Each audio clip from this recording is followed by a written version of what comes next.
Hey, what's going on, guys? Godstatus here. So today we are coming back with episode 10 of the rank 0 to 100 series. If you guys have been enjoying this series or have been enjoying any of my other videos, please make sure you do like and subscribe. We are on our way to hitting 70,000 subs by the end of the year, which is just absolutely insane. My channel has been doing amazing these past few months, so thank you guys so much. But with all that said, let's just jump right into the Beowulf TCR, which will be leading us here at rank 70. This gun was actually surprising. I ended up not really scoping in with it all that much and found that hipfire worked so much better for me and was able to dominate at a lot of times. Well, it wasn't anything too amazing at times because I'm not a huge fan of DMRs and I'm just not the best with them. I did like using the gun as a whole. I feel like I had a lot of fun with it, and it was one of the DMRs that I really didn't mind using. Now, this gun can one-shot to the head, which was super beneficial for a lot of things, especially because it only has 10 bullets, or 11 if you go ahead and chamber one.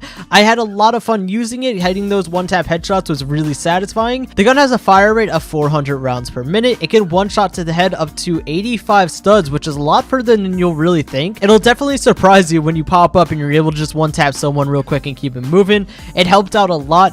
Again, using hipfire with this was just the best for me. It made things so much more relaxed. I felt like I was able to see more of what's going on. I didn't feel too pressured as to always hitting those headshots and feeling like I had to be literally perfect on all my bullets.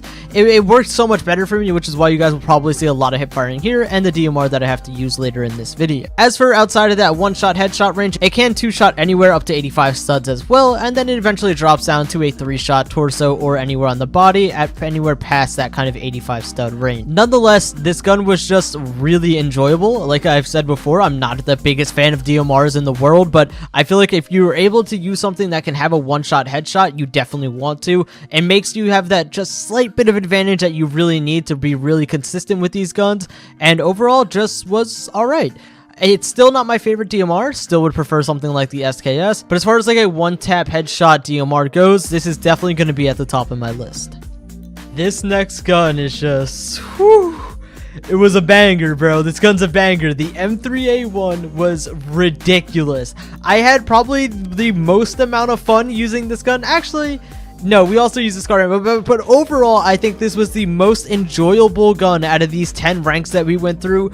Holy crap, the gun is just insane. So to talk to you guys about this gun, it shoots at a rate of 450 rounds per minute, and it can two-shot to the torso up to 50 studs. A SMG with 400 rounds per minute that can two-shot to the torso, then it doesn't have that much recoil. I had a blast using this gun.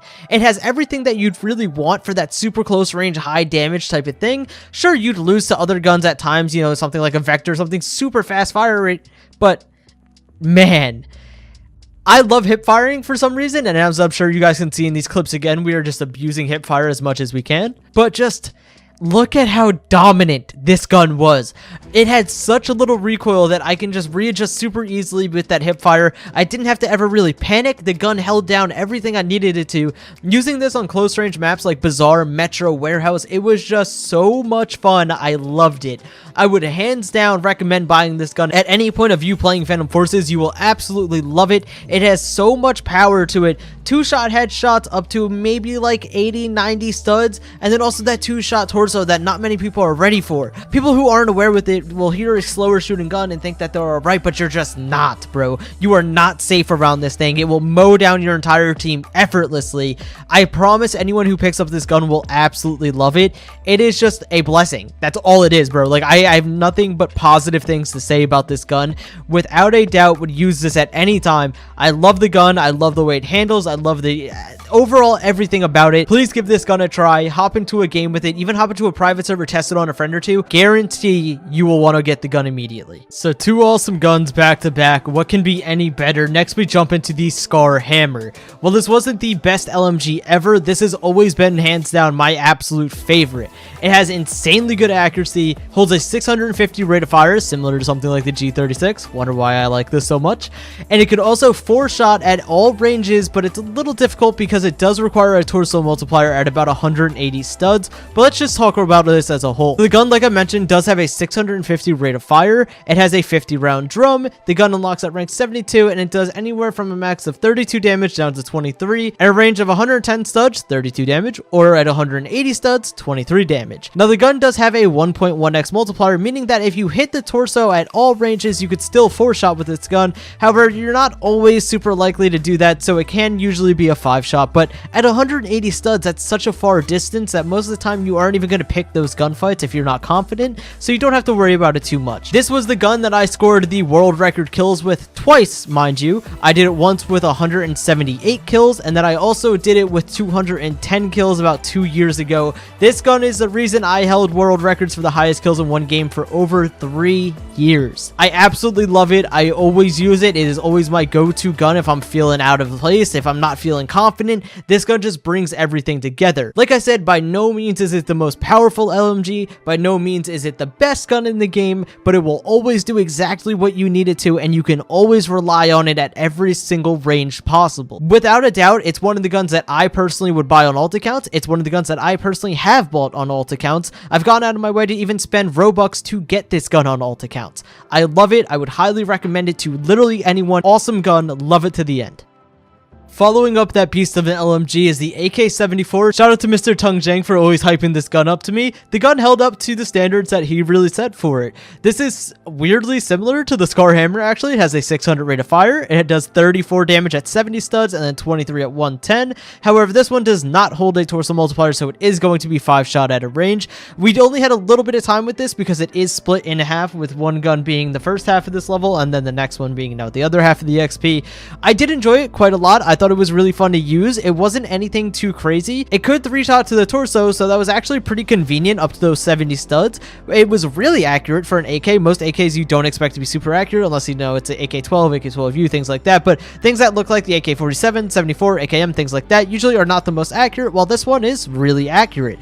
I overall enjoyed it. I don't have anything negative to say about it, but there's also really nothing for me to praise about it. A 3-shot to the torso with 650 rate of fire isn't anything too out of the ordinary. It's a solid gun overall. Definitely not going to be my top pick anywhere, and it's not something that I personally would buy, but I'm also not going to sleep on this gun. It's definitely worth using. The second half of level 74 was occupied by the MP510. I've already made a video titled, I believe something along the lines of, you need to use this gun, a while back, maybe 2 months ago, where I showed how awesome this gun really is. It boasts 800 rate of fire with a 3-shot to the torso, and then it does fall off to a 4-shot at range, but that's at 125 studs. For close to medium range, this gun is really good, but I highly suggest getting attachments on this gun. It's not that great stock, and the iron sights really just weren't for me. The gun has a lot of recoil where the gun bottle itself is jumping around a lot. With the iron sight, it just really threw me off. I didn't enjoy it, but once I got something like the mini sight I believe I put on, and then some attachments like a compensator angle grip, even I know something like folding was probably better, but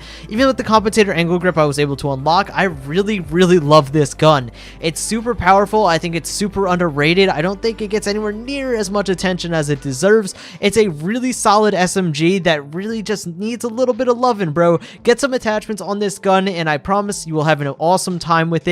A lot of people have talked about, you know, how good it really is, and just, I don't hear it brought up enough, man. It's a really solid, higher tier SMG, hands down. Next up, we have the oh-so-dreaded SFG. Do you guys understand how annoying, how gruesome it is to use the SFG for 76,000 experience against your will, mind you? I mean, I kind of popped off with it. There were some times where I was just going crazy on that, but like, man, 76,000 experience against your will. It was not fun. The SFG, as I've talked about, the same with the BFG, it's just not worth your time. Never spend your money on it. It's just, there's so many better things out there, man. I get the appeal to it to newer players when you see, oh, one-shot sniper. Everyone wants to use it. Heck, I bought the BFG some, 4 years ago. I did it too. I was you guys. Don't waste your money on it. Granted, it may look like I'm doing good in clips, or it may look like it's really good because of the clips. It's just not. You miss one shot and you're dead. You literally have one opportunity. If you miss that, you are 100% screwed over. There's nothing you can do. Just move on. Just ignore this gun. Pretend it doesn't even exist. Pretend it's not even part of the series. Just completely forget the fact that I wasted like 2 hours of my time using this gun to get a few clips that nobody's even going to care about. However, onto the topic of guns that you should care about, we'll talk about the hidden gem out of the battle rifle category, the AG3. This gun is a 3-tap machine where it can boast a 3-shot anywhere at all ranges. That means even if you're cross-mapping people or if you're up close hitting that pinky toe, 3-shot everywhere. This gun can also 2-shot headshot up to 100 studs. Now, while it does have an okay amount of recoil, a lot more camera jump than anything in my opinion, it is still a overall beast of a gun. I know back in the days that using armor piercing was the best thing on this, but obviously I didn't get 2,000 kills on this gun, so I couldn't really use that, but the gun still performs just amazing. I know that it is a bit more recoil than a lot of the guns on this game, and so that might deter quite a bit of people from wanting to jump into this. If you've already hit rank 76, use it. Just try it out, see how you enjoy it. Yeah, I don't think there's any real harm to it. Even with minimal attachments, just using like a Z point, if anything, the gun can hold its own. It takes a lot of getting used to. You have to obviously be a lot more careful when using it, but having the 3-shot capability takes a lot more pressure off than you think. Having a 1-shot to kill difference is huge on a game like this, where people are so fast paced, you can move so fast, you could jump high, you could slide far, everything like that. One less bullet to kill is a huge difference at times. I wouldn't push anyone away from using this gun, but I don't think I would recommend it for most of the population. I would say give it a shot. 85% of you may not like it, 15% of you will find a gun that you love. Oh, ladies and gentlemen, strap in because you're about to watch me ruin so many children's days with this gun, the Uzi. This gun is in no means, honestly, anything to even write home about. There's nothing too special about it. It shoots at only 600 rounds per minute. It can only 3-shot up to about 55 studs. By no means in any way, shape, or form is this gun like a textbook awesome gun, but my god, did I slap with it. I've loved this gun since it came out. I didn't use it all the time because obviously there's so many better choices in it, but just watch the gameplay, bro. I don't know if it was just us having bad lobbies or if I went crazy because whew, I was mowing people down left and right. I had so much fun with it. It's an extremely accurate SMG, which isn't something that's seen too often in my opinion, at least for the high tier SMGs. Most of them are really high rate of fire, not the best accuracy. This one held its own. You can see me mapping people on Desert Storm at quite a decent bit of range with it and having really no issues about it. I just popped off. I don't know what else to say. Maybe other people may not do as good as I did with it, but I'd recommend this gun any day of the week. I had so much fun with it. Even just a fun factor, period, was awesome to use. It's really enjoyable. It's something a bit out of the ordinary in the SMG category, kind of something like the M3A1 that we discussed earlier. Pretty sure the M3A1 is far better than the Uzi, but I love this. Maybe this just fits my niche category of guns and other people will just hate it and disagree with me, but give this gun a shot, bro. Like, I had so much fun. I would use this over most guns any day of the week if I'm just trying to flat out enjoy the game. So unfortunately, Phantom Forces blessed me with 2 DMRs in these 10 ranks, which again, another pretty similar gun to the TCR, but a little bit better in basically most categories. So this gun does boast a lower 1-shot headshot range, coming in at only 50 studs, while I believe the TCR was 70, if I'm remembering right off the top of my head. This gun is essentially just a semi-automatic FAL, FALs being extremely good in this game. This one was also pretty solid. It can also 2-shot to the torso in that same 50 stud range, but you have to hit the torso, limbs will not 2-shot. As a whole, I think that I enjoyed this gun a decent bit. Having 10 more bullets, so having 20 in a mag rather than 10 where the ECR was lacking, was a lot better for me. I'm one to spam my guns, especially DMRs, which is why I always say a SKS is going to be my preferred. This one helped out a lot more having those 10 extra bullets. It made the world of difference to me. I had a lot of decent clips with it. Again, I spammed hip fire with this. I prefer hip firing DMRs. That's just me. I know it's not, usual. And at range, this was going to perform as you expected. However, it's only a 4-shot at range, which a little weird to me. I would kind of expect it to be a 3-shot because if I'm not mistaken, the SKS can 3-shot to the torso at range, which outdoes this, surprisingly. I don't know. I could be wrong in that, but if I'm remembering correctly, the SKS would 3-shot. But a decent DMR, I honestly would say this is more for me than the TCR, specifically just because of the more magazines and the higher rate of fire coming in at 500 rounds per minute. But still, I didn't fall in love with the gun. It's not something I would ever recommend buying. I personally don't think I'd ever recommend buying any of the DMRs in the game, but that's just because it's my playstyle. Don't take that as, the guns aren't good, because they definitely can be in the right hands. Did alright with the gun. Wasn't anything too crazy. Wasn't too hyped or too upset to use it. Pretty neutral overall. So we ended the rank 70 to 80 grind with the Groza 4, which in all honesty was simply just underwhelming to me.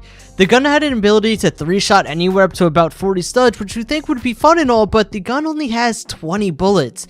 And the fact that it's only 700 rounds per minute, which I'm not saying is a bad thing, but 700 rounds per minute with 20 bullets on a 3-shot just wasn't anything that I really cared for, especially because the 3-shot was only 40 studs. That really is not that far. Granted, it could also 2-shot headshot at that range, but it's just, I don't know, man. The gun felt so underwhelming. It felt like it just lacked something. The 20 bullets killed the gun for me, in just all honesty. I feel like this was the biggest downfall of the gun. Outside of that, I guess it was decent. I mean, it wasn't anything to be super psyched about. It wasn't anything that, you know, is going to be top gun of the game category, but it was just, I didn't love it. I didn't fall in love with the gun at all. In fact, I was kind of bored using it most of the time. I got some okay clips with it, but the 20 bullets, you need to really have a solid gun for me to see 20 bullets and be happy with it. Something like the Foul, something like the Scar H, things like that I'm alright with, but this one just, it was lackluster, is the best way I could put it. But that's gonna wrap up this episode of the series, guys. This one took, God, I don't even know, maybe 12, 13 hours total of recording and another few hours editing. It was a lot of work getting this one done. Episode 11 and 12 being the finale, are also going to be a lot of hours recording and editing. But thank you guys so much for sticking around. This series has been basically the heart of my channel, keeping it alive. I appreciate all of your guys' support. I'll see you guys in the next one. Peace out.